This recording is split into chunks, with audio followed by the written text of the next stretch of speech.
Hello दोस्तों, exact mister में आप सभी का स्वागत करते हुए मैं हूं अशोक कुमार राज। और मेरे तहे दिल से आप सभी को नमस्कार, आदाब, सत श्री अकाल, राम राम। तो दोस्तों, मैं आशा करता हूं कि आप सभी कुशल मंगल है बाबा साईनाथ की कृपा से। और थोड़े दिन के बाद मैं आप लोगों के सामने फिर से हाजिर हुआ, इसीलिए कि मैं थोड़ा सा म्यूजिक के काम पे बिजी था। और ये आप लोगों को तो पता चल ही रहा होगा। एनीवे, मैं कोशिश करूंगा कि हर बार हमेशा की तरह स्टेप बाय स्टेप एक एक वीडियो आप लोगों के पास लाता रहूं। लेकिन क्या है ना कि बहुत सारे वीडियोस के लिए मेरे पास बातें तो आ चुकी है, कुछ एक्सप्लेनेशन बाबा साईनाथ की लीलाओं के बारे में और कुछ परेशानियों के बारे में। और परेशानियों के बारे में आप लोगों से मैंने कहा था ना कि ये काम मैं चालू रखूंगा, जैसे बाबा के लीलाओं के बारे में आप लोगों से कहते रहता हूँ। तो एनीवे, चलिए अब मैं शुरू करता हूँ। आज एक ऐसे शख्स की बात जो रहने वाले तो है उत्तराखंड के, और उत्तराखंड से वो इस वक्त फिलहाल नोएडा में रहते हैं, यानी यूपी के नोएडा, जो दिल्ली से सटा हुआ है, डिस्ट्रिक्ट गाजियाबाद। तो उस नोएडा में वो कम से कम 20-22 साल से रहते हैं। और उस नोएडा में एक परिवार में वो कामकाज किया करते थे, जैसे देखभाल करना होता है। वहां पे एक 95 साल के वृद्ध थे उनके मिसेस के साथ में, और उनके घर में वो कामकाज किया करते थे उनके मदद के लिए। तो वहां पर बिल्कुल 19 साल तक वो लगातार काम करता रहा। और उस घर की जो मालकिन थी, वो मालकिन बाबा साईनाथ की एक बहुत बड़ी भक्त। उनको देख के इनको भी बाबा साईनाथ के प्रति भक्ति जागृत हुआ, और वे भी बाबा साईनाथ को मानना शुरू कर दिया। और बाबा साईनाथ इन्हें एक बार सपनों में आकर कहा था कि बेटा, तो जब तक यहाँ पर काम कर रहा है तब तक तेरी किसी तरह की कोई कमी नहीं होगी, लेकिन जब भी तू यहाँ से काम छोड़ देगा उसके बाद तुझे थोड़ी सी परेशानी जरूर झेलना पड़ेगा। अब ये बात सुनने के बाद वो दंग रह गए कि ऐसा कैसे हो सकता है, बाबा साईनाथ मुझे सपनों में आकर इस तरह से बताए। लेकिन वो वहां से बाबा साईनाथ को मानना तो शुरू किए, पर एक बार गांव में उनके साथ ऐसा हुआ कि बाबा साईनाथ की तस्वीर वगैरह वो गांव में लगाए थे। लेकिन गांव के लोगों का जो कहना है कि ये पता नहीं ये किसकी तस्वीर वगैरह लगाए। तो ये सारा कुछ सुनने के बाद उन्हें बाबा साईनाथ की तस्वीर को एक बार घर के बाहर रखना पड़ा था। उन्होंने बाहर रख भी दिए थे। उन्हें बड़ा दुख भी हुआ था उस वक्त कि लोगों के कहने से मुझे ऐसा करना पड़ा। बाकी वो बाबा साईनाथ के प्रति चाहत बहुत रखते थे। अब क्या हुआ कि काम उनका चलते जा रहा है। उस वक्त उनका पूरा परिवार जो है, उनका बच्चा, उनकी बीवी, वो सब जो है उत्तराखंड में रहते थे। लेकिन क्या हुआ कि ये सारी तकलीफ कि वो यहाँ पे काम करते हैं और छुट्टी बिताने के लिए जब गांव में जाते हैं तो आने जाने में बड़ी दिक्कत होती है, टाइम कंज्यूम होता है। तो इसीलिए वो घर वाले ने इन्हें एक 2 BHK घर रहने के लिए दिए थे कि तुम मेरे तरफ से यहाँ पे रहो और काम पे रेगुलर आना जाना करो, और तुम्हारे पूरे परिवार को भी यहाँ पे आराम से रख सकते हो।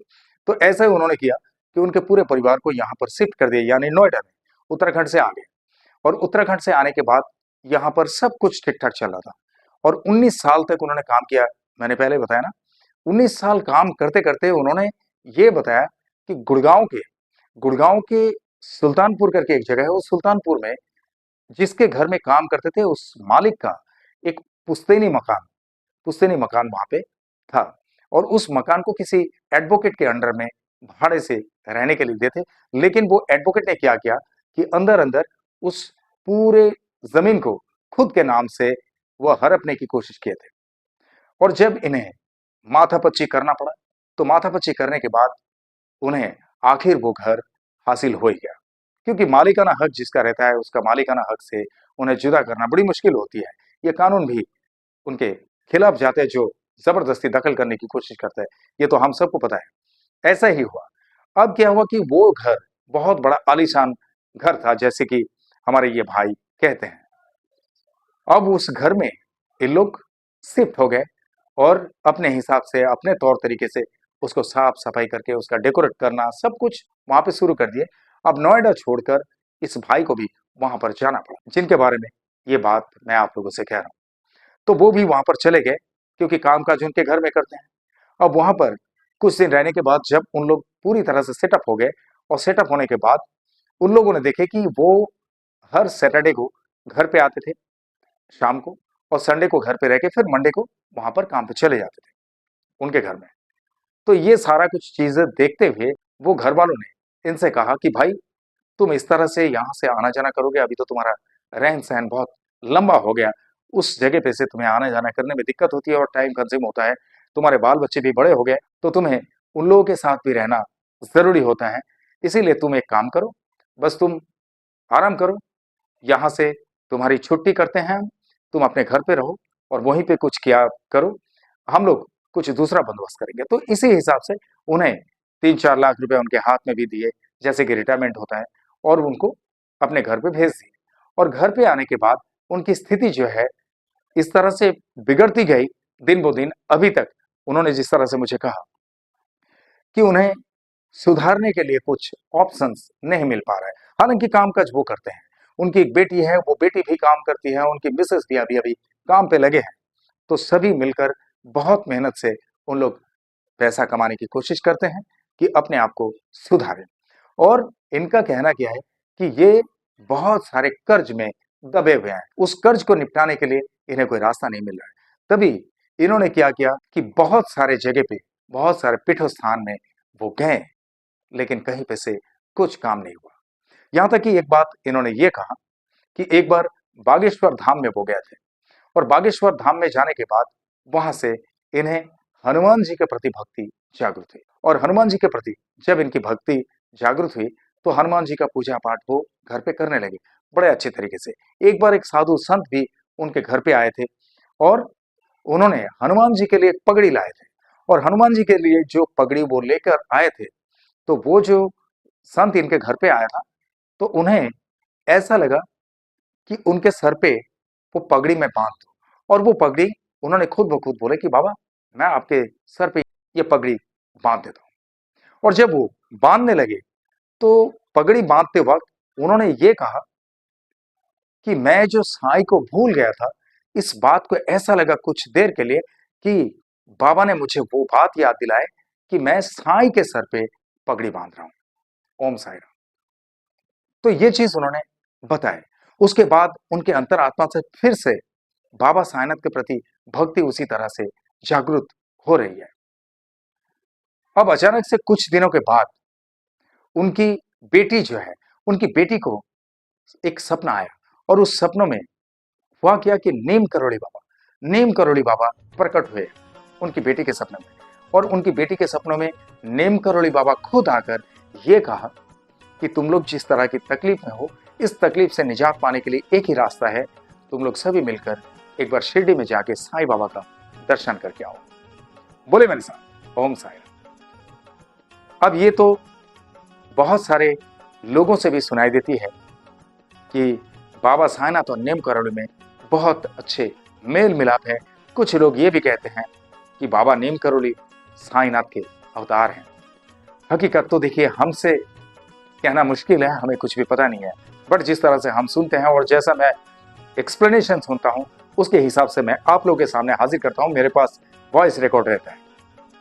एनीवे, तो ये जब उन्होंने सुने, ये सुनने के 2-3 महीने के अंदर अंदर ये लोग पूरे परिवार मिलकर गए थे बाबा साईनाथ के दर्शन करने के लिए और बाबा साईनाथ का दर्शन करके भी आए। और वहां पे से दर्शन करके आने के बाद इनको क्या हुआ कि इनके पड़ोस में कोई एक ऐसे शख्स रहते हैं कि जो बाबा साईनाथ के भक्त है, लेकिन बाबा साईनाथ की एक मूर्त वो शिरडी से लेकर आए थे। और शिरडी से जो मूर्त लेकर आए, उस मूर्त को उन्होंने कुछ दिन तक पूजा पाठ किया, लेकिन उसके बाद उन लोगों के घर में क्या हुआ ये इनको पता नहीं है।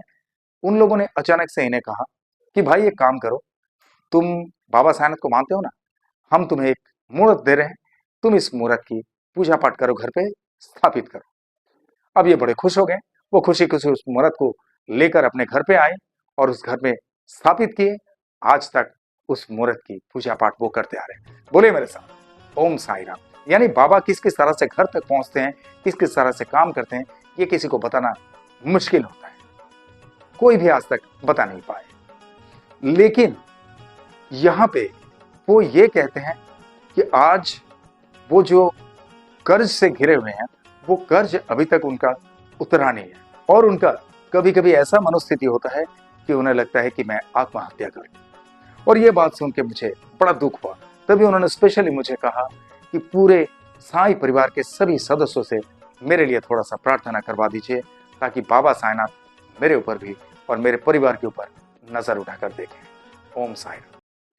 तो अब आप लोगों से मेरी गुजारिश है कि इस भाई के लिए, इनके पूरे परिवार के साथ साथ सभी खुशहाल रहें, इनका सारा कर्ज उतर जाए। बस एक ही इनका भरोसा, अब सिर्फ साई चरण। साई चरणों में सब कुछ उन्होंने समर्पित कर दिए, और इसीलिए आज साई परिवार से ये गुहार लगा रहे हैं कि बाबा साईनाथ से आप सभी प्रार्थना करें, और ये मेरे तरफ से भी आप सबसे रिक्वेस्ट है। ओके, अब चलिए मैं उनसे परिचय करवा देता हूं। ये देखिए, ये है हमारे साई परिवार का भाई, इनका नाम है चैत्रम बचवान।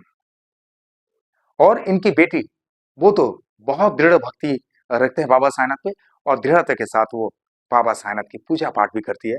उनकी पूजा करते हुए एक तस्वीर मुझे साझा की है, वही तस्वीर में मैं आप लोगों से परिचय करवा देता हूँ। ये देखिए, ये है हमारे चैत्रम जी की बेटी, इनका नाम है रिंकी बचवान।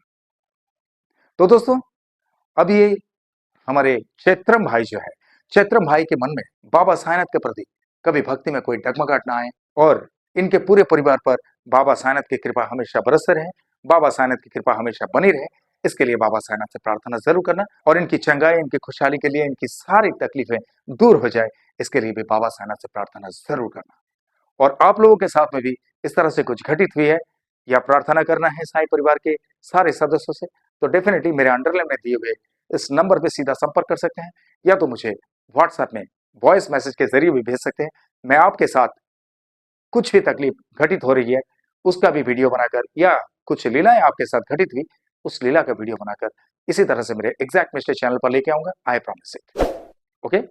और दोस्तों, आप लोग जो भी मेरे इस चैनल में नए हैं, आप लोग मेरे इस चैनल को लाइक करें, शेयर करें, सब्सक्राइब करें, एंड बेल आइकन को जरूर दबा दें, ताकि एग्जैक्ट मिस्टर का हर एक वीडियो का नोटिफिकेशन आप लोगों तक सबसे पहले पहुंचे।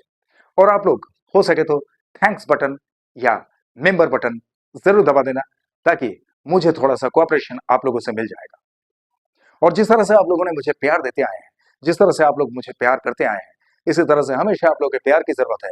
आप लोग का प्यार मेरे लिए सिर्फ प्यार नहीं, आप लोग का प्यार ही मेरे लिए आशीर्वाद है। आप लोग का प्यार हमेशा मेरे सराखों पे है। आप लोग का प्यार और मेरे साईं की कृपा अगर मेरे साथ में हो, तो I can do a lot of things. इसलिए आप लोग के दिल में एक छोटी सी जगह जरूर रखना, जहां पर अशोक कुमार राज, वो एग्जैक्ट मिस्ट्री, हमेशा के लिए रह सके। और चलते चलते मैं इतना ही कहूंगा दोस्तों, बहुत ख्याल रखिए अपना।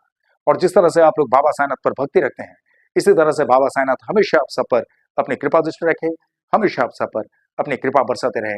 ये मेरे तहे दिल से आप सबके लिए शुभकामनाएं। और जिस तरह से इत्मीनान से आप लोगों ने ये वीडियो देखे हैं, जिस तरह से अपना कीमती वक्त देकर ये वीडियो देखे हैं, इसके लिए आप सभी को मेरे तहे दिल से बहुत बहुत धन्यवाद के साथ ओम साईं राम।